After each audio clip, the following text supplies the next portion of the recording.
PS న్యూస్కి స్వాగతం. ప్రజాసేవ మా లక్ష్యం. నేను మీ ఎల్పిఎస్.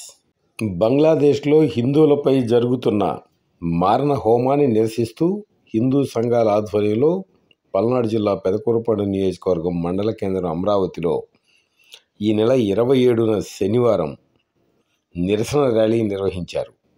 ఈ కార్యక్రమంలో బీజేపీ నేతలు మేకల హనుమంతరావు, కోల వెంకటేశ్వరరావు, పసుపులేటి రామనాథ్ తదితరులు పాల్గొన్నారు.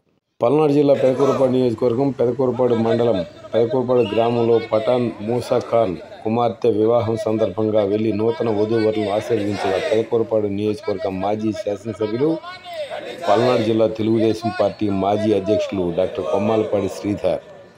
అనంతరం పెదకూరపాడు మండలం బుచ్చేపల్లి గ్రామంలో పోలేరమ్మ తల్లి మహాలక్ష్మి అమ్మవార్ల దేవస్థానం వార్షికోత్సవం కార్యక్రమంలో భాగంగా పాల్గొని ప్రత్యేక పూజలు నిర్వహించారు డాక్టర్ కొమ్మాలపాడి శ్రీధర్.